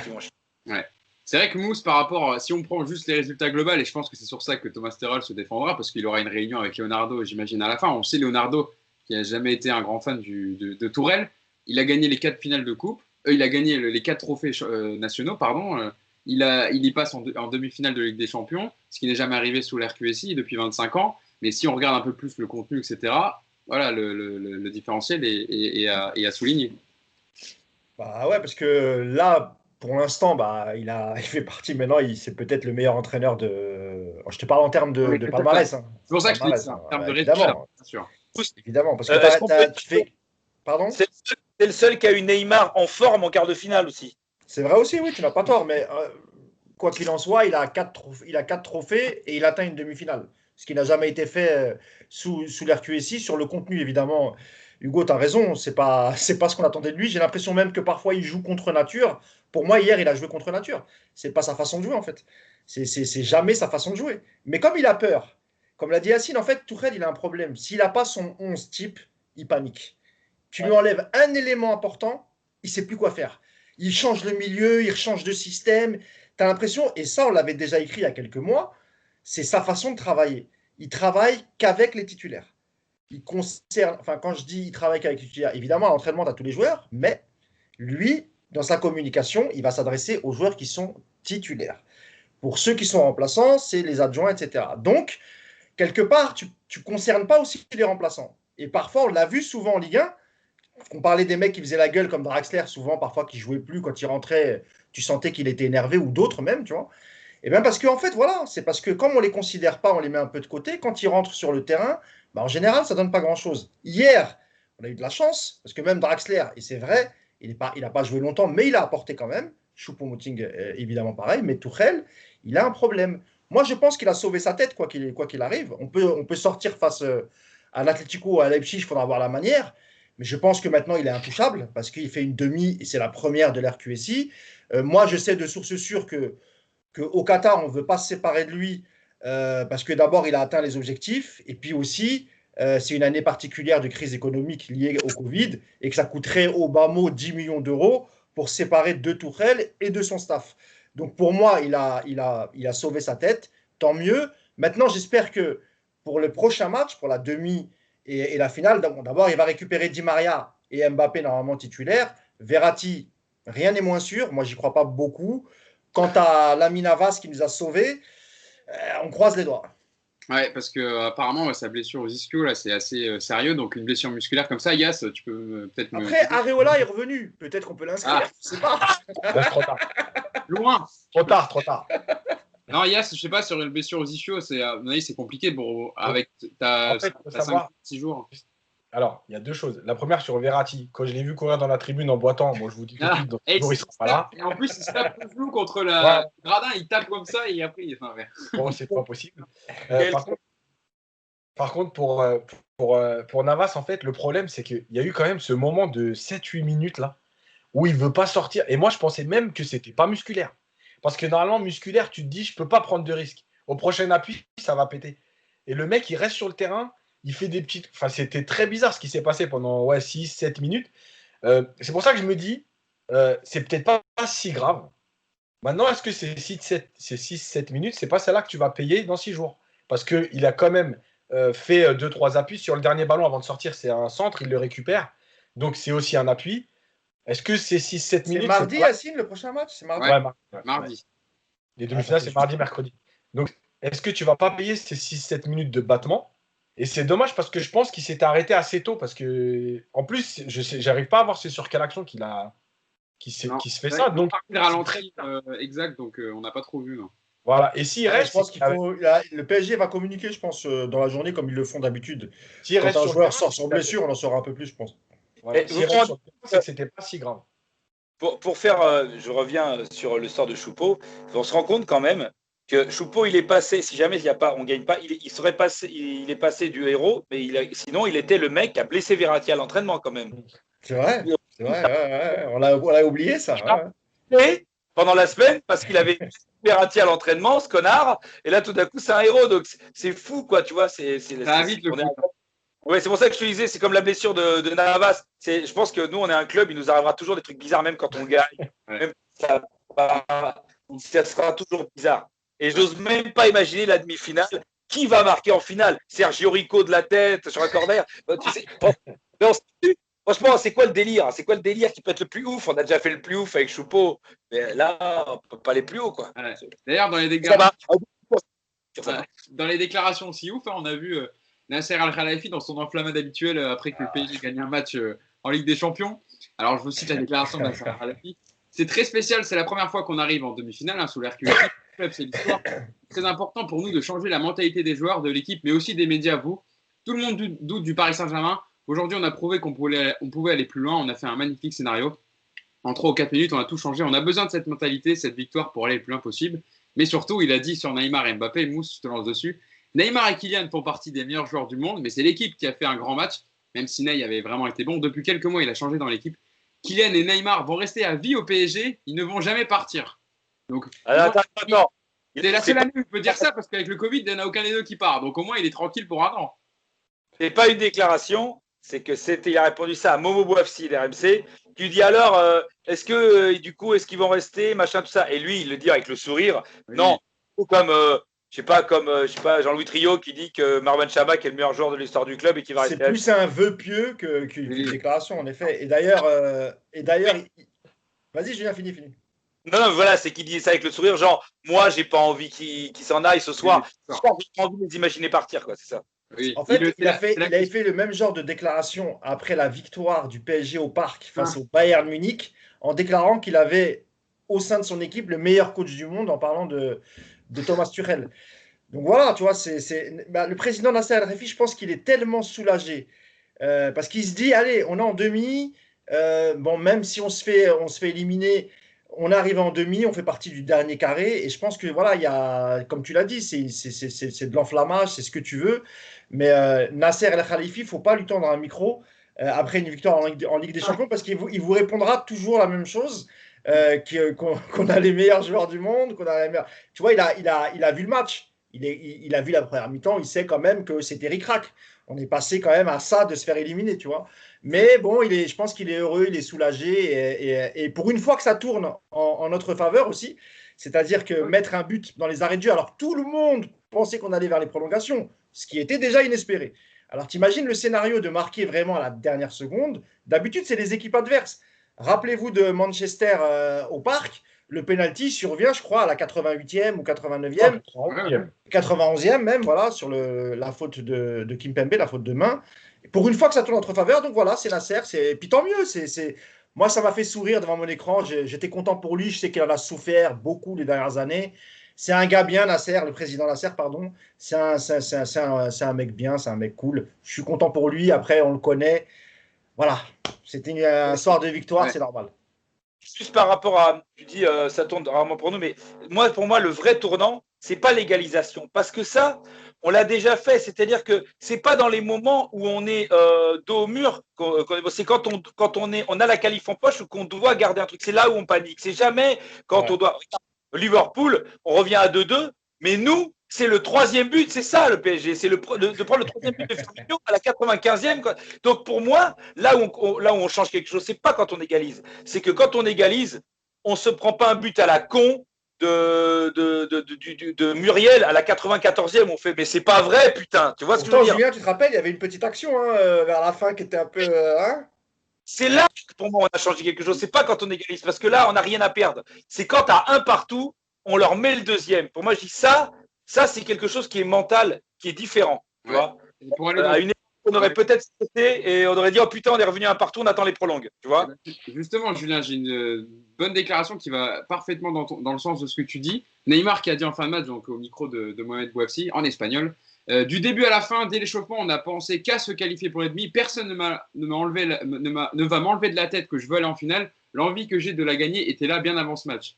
Et Yacine, c'est vrai que dans les prises de parole de Neymar, etc., on sent que voilà, pour une fois, contrairement même aux autres, l'année dernière, la précédente édition, on le sentait moins concerné. Il y avait son transfert au FC Barcelone qui trottait dans toutes les têtes. Là, on sent un joueur vraiment motivé et concerné par l'objectif de remporter la Ligue des Champions. Ouais, après il a vécu deux grosses blessures et tout. Il n'a jamais vécu les gros matchs, en fait. Donc, finalement, c'est aussi sa chance à lui. Sa chance aussi de montrer ce qu'il a envie de montrer depuis des années. Après, juste, moi, je vais revenir là-dessus, c'est que j'en avais parlé au début que je faisais les podcasts avec vous, là, sur Neymar. En fait, moi, aujourd'hui, malheureusement, alors c'est peut-être aussi l'âge, mais en fait, quand les joueurs veulent partir et tout, franchement, j'en ai plus rien à foutre. C'est-à-dire que moi, je supporte le PSG. Après, les mecs, ils partent pas, ils restent. Donnez ce que vous avez à donner quand vous êtes là. Et après, c'est tout ce qu'on vous demande.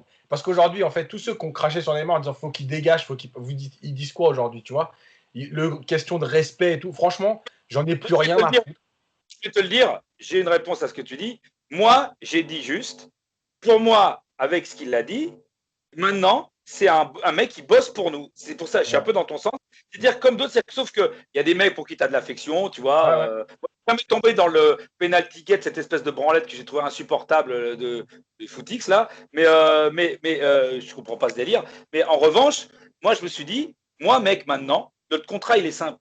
Si tu nous fais gagner, bravo, là, tu rentres dans l'histoire. Et si tu ne nous fais pas gagner, tu auras été un con qui s'en raconté et tu partiras.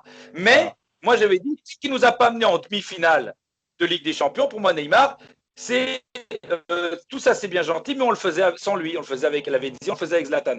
Donc, moi, maintenant, voilà, il a rempli son contrat. Il doit finir le contrat. Mais pour moi, ça y est. Moi, j'en ai plus rien à foutre de ce qu'il a fait parce qu'il a rempli le contrat. Voilà, c'est après... un peu la Juve, par exemple, c'est un club qui est très comme ça. Par exemple, ils adorent que ça soit Zidane, qui tu veux. T'es génial. Si tu t'en vas, c'est pas grave. Au revoir, monsieur. On prend quelqu'un d'autre. Voilà. Mais pour finir, voilà, c'est aussi ce qu'on attendait de Neymar enfin. C'est-à-dire qu'on l'avait vu en phase de poule faire des grands matchs, hein, mais ça restait de la phase de poule.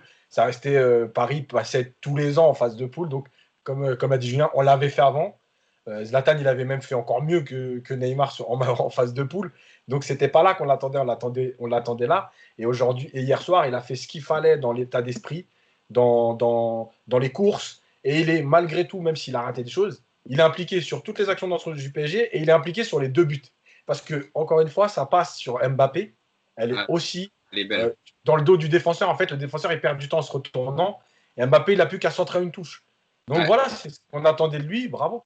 Mousse, pour terminer sur Neymar, on sent que quand il est au top physiquement comme ça, il fait des courses. Parce qu'on a un peu critiqué en première période le fait qu'il loupe des occasions à la fin, mais tu as vu d'où il part aussi. Il faut garder une lucidité. Il fait des courses de 40 mètres. Il part de la ligne médiane pour dribbler 3-4 joueurs. Je peux te dire que Pasalic à Tebauer, ils se souviennent encore le petit pont qu'il aura rentré en première période là, et en deuxième. C'est du grand Neymar. Quand il est au top physiquement comme ça, c'est le deuxième meilleur joueur du monde. En ce moment, en tout cas, c'est le deuxième derrière Messi.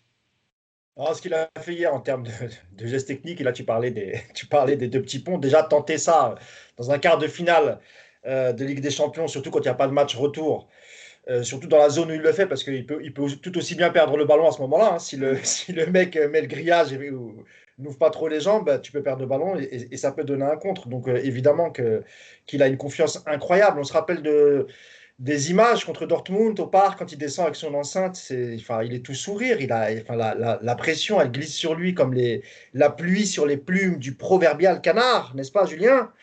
Et, et en fait, c'est ça en fait Neymar. Tu vois, ce petit corps gringalet, il n'est pas très musclé, mais il a tellement de force en lui. Rappelez-vous les insultes l'été dernier des ultras et de quelques. Il n'y avait pas que les ultras, hein. Il y avait aussi d'autres tribunes. Mais ce qu'il a subi, premier match face à Strasbourg, il te gagne le match avec un retourné acrobatique. Et à partir de là, qu'est-ce que tu veux dire? Moi, à cette époque-là, je vais être franc avec vous. Je faisais partie de ceux. Alors, je ne l'ai jamais dit dans les émissions et tout, parce qu'on est un peu professionnel, mais je suis un supporter et quand je suis chez moi, devant ma télé, bah, j'étais le premier à dire mais casse-toi, dégage, etc. Et quand il met le retourné face à Strasbourg, je suis aussi le premier à me lever et je me suis surpris à me lever et à me dire mais pourquoi tu te lèves pour ce connard? Et à la fin, je me suis dit mais non, lève-toi, il le mérite en fait, c'est un grand joueur, on s'en bat les couilles qu'il voulait partir, etc. Tu vois. Et voilà, donc ce qu'il a fait toute la campagne européenne de Ligue des Champions, il a été impliqué, il a montré que c'était un vrai leader et on peut regretter qu'Mbappé n'ait pas été là en première mi-temps, ainsi que Di Maria. Je pense que ça aurait été un autre match. Et je pense que avec Paredes au milieu, comme l'a dit tout à l'heure, comme l'ont dit tout à l'heure Julien et Yacine, ils ne nous auraient pas emmerdés de la même manière. Donc ça permet de nourrir quelques espoirs pour les demi-finales et la finale. Donc c'est cool. Vive Neymar, vive le Brésil. Julien, droit de réponse, vas-y, je t'ai vu que tu t'es montré tout à l'ure dans les critiques sur Neymar en début de saison. Je vais te dire un truc, c'est que c'est pas tout l'un ou tout l'autre. C'est qu'évidemment, le monde de Twitter veut que ah mais ils sont où ceux qui disaient. C'est le principe de ben oui mais c'est comme un mec, il te chie dessus, tu dis que c'est un connard, il se rattrape. Tu vas dire c'est la vie en fait, ça s'appelle la vie. C'est-à-dire que si tu te respectes un peu, bien sûr que tu veux lui casser sa gueule, bien sûr que tu veux l'insulter le mec qui te chie dessus. Mais heureusement, quel club? Sauf si t'es scato. Là, ça va. Bien te faire chier. Ouais, mais ça peut donner. Si t'aimes te faire chier dessus. Non, moi, pour moi, il avait des circonstances atténuantes, mais il avait été trop loin. Parce que moi, je trouvais que l'accueil, franchement, je tiens un truc, juste pour faire une parenthèse rapide, là où je lui trouvais une circonstance atténuante, même si je trouvais qu'il était trop loin, c'est pour ça que j'en voulais, c'est que quand tu es Neymar, dans n'importe quel club du monde, tu arrives, que tu es Ronaldo ou Neymar, mais même, tu veux dire, Ronaldo, quand il arrive à la Juve, tout le monde, personne ne dit c'est Higuaín normalement qui tire les pénaux. Higuaín, c'est quoi? Il va dans son coin, il ferme sa gueule, et c'est Ronaldo qui tire les pénaux. Parce qu'à un moment donné, tu prends ce mec-là et tu prends ce qui va avec ce mec-là. Si toi, tu joues les danseuses et les chialeuses à faire ouais, non, c'est à Cavani de tirer. Non, s'en branle, mec. T'as pris Neymar. Neymar, il tire les pénaux. Messi, il tire les pénaux. Ronaldo, il tire les pénaux. Donc, et puis, dans un match. Et Ramos, il tire les pénaux. Voilà. Et dans un match où Neymar, il régale, il met 4 buts, il tire son péno et Cavani il aura son match une autre fois. Chacun son tour. Tu vois. Et moi, ça m'avait énervé. Moi, je me dis, Neymar, il s'est barré de Barcelone parce que les gens chantaient Messi. Il arrive, les gens chantent Cavani. Et là, ils vont chanter Choupeau. Ouais. Si on m'avait dit un jour que Neymar chanterait Choupo-Moting, alors là, ça, je veux dire. Mais à ce moment-là, je me dis, quand tu es Neymar, quand on t'a mis la tour Eiffel en jaune et que le lendemain, on te siffle et on chante Cavani quand tu dois tirer un péno, c'est pas possible. C'est qu'à un moment donné, on n'a rien compris. Voilà. Mais bon, au-delà de ça, tout ça, maintenant, c'est fini. Il a rattrapé sa connerie. Exactement. Et maintenant, on élimine l'Atlético et on retrouve le Barça en finale. Ces enculés. Pardon, je ne l'ai pas dit. Mais t'as dit le Bayern tout à l'heure, Julien. T'as dit le Bayern, c'est logique. Mais moi, je veux le Barça. Moi. Je veux l'histoire. L'histoire serait tellement belle. Oui. Je veux qu'il fasse ça à la fin. C'est ça que je. Non mais vous imaginez quand même que si on bat le Barça en finale de Ligue des Champions, mais alors là, la remontada c'est effacé, on est d'accord. Ah oui. C'est dans les oubliettes, c'est fini. Forcément. Justement, on va terminer le podcast avec notre troisième et dernière partie sur les leçons à tirer pour le prochain match, alors que ce soit contre Leipzig ou l'Atlético Madrid, mais par rapport à la compo et par rapport aux joueurs qui vont revenir aussi, Yacine. On sait que Di Maria, qui était suspendu hier, sera de retour. Marco Verratti, ça semble être un peu juste pour revenir dans le 11 titulaire, peut-être remplaçant. Qu'est-ce qu'il faut faire par rapport aux leçons qu'on vient de parler depuis une heure? Est-ce qu'il faut du coup, j'espère que Tourelle a vu le match et que peut-être qu'il mettra Paredes titulaire. Alors, il est plus à l'aise dans un rôle de sentinelle, mais même même en relayeur à la place de Gay ou d'Herrera, ça sera mieux, je pense. Juste comme Julien l'avait dit 1 heure, faites assez rapide. Comme je te l'ai dit, Julien, si tu as un impératif, tu peux y aller, il n'y a pas de problème, tu me le dis. Si tu veux intervenir sur 5 minutes, il n'y a pas de problème aussi. Il est quelle heure là? Il est 14h, bientôt 15, c'est pour ça que je te dis ça. Ah ouais. Tu peux y aller, hein, Julien, nous on finira entre nous, il n'y a pas de problème. 5 minutes. Ouais, donne la parole à Julien, comme ça après il y va. De toute façon, on termine, je vous donne chacun l'avis, puis on conclut le podcast. Alors on fait court, ça marche. Alors, je pense qu'il faut jouer, évidemment qu'il faut jouer avec Paredes, mais de toute façon, le simple fait que Mbappé jouera, que Di Maria sera de retour, que tu as Neymar, tu rajoutes Paredes, mais déjà, de toute façon, ça y est, l'équipe, elle a déjà changé, en fait. Donc, je ne peux pas dire plus. Maintenant, moi, je reste persuadé, je le redis encore une fois, si Tourelle il écoute, que puisqu'il veut faire jouer Silva, Marquinhos à droite, ce sera le meilleur compromis, on va dire. C'est-à-dire qu'au milieu, de toute façon, il ne nous sert à rien. Donc, à droite, il apportera une solidité à la défense. Ce sera mieux qu'Herrera. Et il a déjà joué à ce poste. Voilà. Julien, c'est vrai que si on tombe contre l'Atlético Madrid, on connaît le style de l'Atlético Madrid, ça va être une défense très regroupée avec des contrats placés. Donc, on aura le monopole du jeu et du ballon, etc. Mais si c'est une équipe comme Leipzig, ça sera un peu plus style Atalanta, une équipe qui se projette, assez offensive. Donc, en fonction de l'équipe qu'on affrontera, de toute façon, il faudra modifier la compo et ajuster. Par rapport au retour aussi, comme disait Yacine, de Mbappé et de Paredes, possiblement, qui peut rentrer titulaire, et de Di Maria. Alors, la différence de l'Atalanta, c'est que le post-Covid pour le Red Bull Leipzig a été une catastrophe. Hein. Ils sont effondrés. Et en plus, ça fait long. Et puis, ils n'ont plus Werner. Ouais. Ils n'ont plus Werner. C'est ultra violent. Et en plus, ils ont vraiment eu un creux là, entre le dernier match qu'ils ont fait et maintenant. Tu vois, eux, le Bayern, au moins, ils ont eu le Chelsea, qui était un bon match, sachant qu'ils n'avaient aucune pression. Du coup, ils ont régalé. Et puis, c'est toujours pareil. Quand il y a un problème de rythme, et c'est pour ça que moi, je trouve que nous, on a une chance. Quand il y a un problème de rythme, les équipes techniques sont avantagées. C'est pour ça que le Real, à un moment donné, ils ont marché sur la Liga. Parce qu'ils ont réussi à marcher techniquement sur des mecs. Et moi, pour moi, le Red Bull, je ne sais pas quel est leur état de forme. Moi je pense qu'ils sont moins bons que l'Atalanta aujourd'hui. Oui. Même s'ils ont plus de qualité technique chez certains mecs. Moi, je pense qu'ils sont vraiment prenables. Déjà, je ne sais pas comment ils vont faire pour battre l'Atlético. Moi, je vois vraiment l'Atlético favori.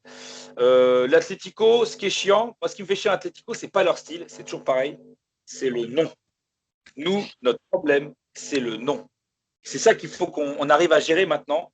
Tu vois, pour moi, Dortmund, ce qui était bien, c'est que c'est quand même un grand d'Europe, malgré tout, qui a gagné une culture. Et qu'on les ait battus sur un match aller-retour, c'est important. Parce que pour moi, j'ai l'impression qu'on a toujours eu peur du nom. Manchester, ils auraient pu mettre n'importe quelle équipe. Tu avais l'impression que c'était Manchester, quoi, et qu'à la fin, ça nous a rattrapés, on a flippé, on a stressé. Qu'on n'aurait jamais fait ça contre Belgrade, contre Galatasaray, contre même Bergame, tu vois. Donc, moi, je me dis, il va falloir qu'on aborde le match en se disant, oh putain, c'est l'Atlético Madrid, tu vois. Parce que c'est pas l'Atlético Madrid de Diego Costa, de la grande époque, c'est pas l'Atlético Madrid de Griezmann. Je pense vraiment qu'il faut qu'on les aborde si c'est comme une équipe qui est forte physiquement, mais qu'on peut vraiment dominer. On est vraiment au-dessus pour moi. Les deux équipes. Ouais, Mousse, toi aussi, c'est vrai que ce match, en plus, cette configuration inédite de match sec comme ça privilégie aussi, on l'a vu hier, l'expérience aussi, parce que le Paris Saint-Germain a de l'expérience, contrairement à l'Atalanta. Je rappelle que l'Atalanta a disputé son premier quart de finale de Ligue des Champions, donc c'était aussi assez nouveau pour eux, gérer la pression, et c'est aussi peut-être ce qui a avantagé et qui a favorisé les Parisiens. Mais ça comptera aussi ces matchs secs. Tu peux pas te permettre de louper ton match, donc comme l'a dit Julien, contre l'Atlético Madrid, contre une équipe comme ça, tu ne peux pas te rater. Contre Leipzig, je dirais que ça sera peut-être un peu plus facile parce que Leipzig a aussi joué beaucoup de matchs, donc physiquement, comme l'Atalanta. L'Atalanta, je rappelle, ils ont joué 14 matchs en 41 jours, donc on l'a vu hier, ils s'étaient usés physiquement. Contrairement, ça met un peu aussi un tacle aux idées reçues comme quoi les clubs français ne seraient pas prêts parce qu'ils sont en manque de rythme, etc. Mais au final, les deux clubs français sont qualifiés pour l'instant. Enfin, on a 2 clubs qualifiés pour les quarts de finale, etc. Et un du final. La Juve en étant nulle, n'oublie pas qu'ils ont gagné.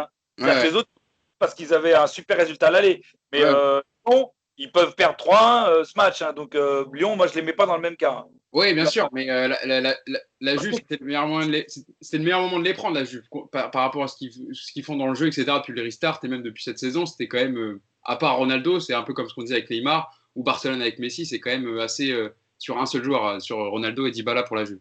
Mousse, toi, tu le vois comment, donc, du coup, cette demi-finale? Un match de la finale d'une finale de Ligue des Champions. Vous savez, je peux intervenir? Vous avez fini de parler, c'est bon? Merci beaucoup. Le mec qui interrompt toujours en plus. Hein,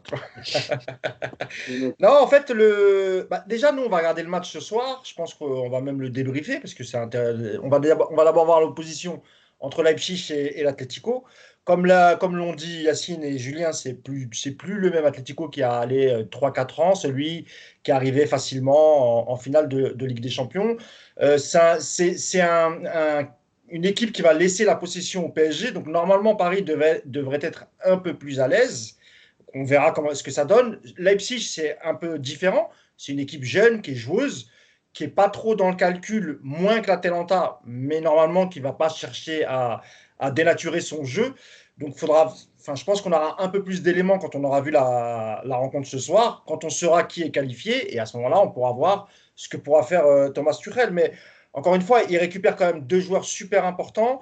Si c'est l'Atlético et tu récupères Mbappé et Di Maria, franchement, normalement, tu as quand même beaucoup de chances de passer. Leipzig, c'est un peu l'inconnu, parce que quand tu joues dans des équipes comme Leipzig, Thomas Tuchel est un coach allemand, donc je pense qu'il connaît bien cette équipe et que ça sera peut-être plus facile pour lui à analyser et faire son 11 en fonction de ce que va proposer Leipzig.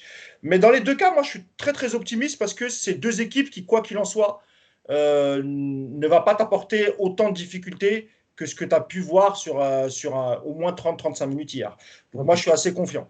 Ouais. Tu montes aussi en régime. Ça te fait un match de plus. Tu as encore 6 jours d'entraînement. Tout ça, là, côté athlétique, il va aussi jouer. Paris va être de mieux en mieux aussi. Donc, après, il y a des cas de Covid à l'Atlético. Je ne sais pas si ça a été statué, s'ils ont été renvoyés du stage. 2 joueurs, il y a Vercetto et Angel Correa qui ont été mis du coup en quarantaine. 7 jours. Le match contre le Paris Saint-Germain ou s'ils sont qualifiés. Bon, non, non, c'est 7 jours au Portugal. Oui, mais 7 jours, mais s'ils ne passent pas ce soir. Ils ont été mis il y a 2 jours. Donc en fait, ils peuvent jouer le PSG s'il n'y a pas de nouveaux tests. Ouais. D'accord, ok. Bon, on verra avec les tests, effectivement. Bon, on regardera ce soir tranquillement dans notre position de demi-finaliste la rencontre ce soir entre Leipzig et l'Atlético Madrid. Normalement, on regarde les derniers quarts de finale dans la position des déjà éliminés. On en a un peu rien à foutre. Là, on est bien. Là, on est serein. Là. Bon, je voulais vous remercier d'avoir participé à ce podcast. Voilà, on a été très complet. Je voulais te souhaiter de très bonnes vacances, Julien, de bonnes vacances dans la région PACA. Merci d'avoir été avec nous aujourd'hui. Ça nous a fait très plaisir. Je vais aller un peu chambrer. Vas-y, t'arrêtes. Merci Yacine, merci Mousse d'avoir été avec nous pour ce podcast. On est très contents. Merci beaucoup, Julien. Merci encore, Poto. Merci, Julien. C'était un réel plaisir. Et puis, on se dit à mardi prochain, à mercredi prochain pour le débrief, justement, de cette demi-finale de Ligue des Champions. Belle journée à tous et allez, Paris. Allez, ciao.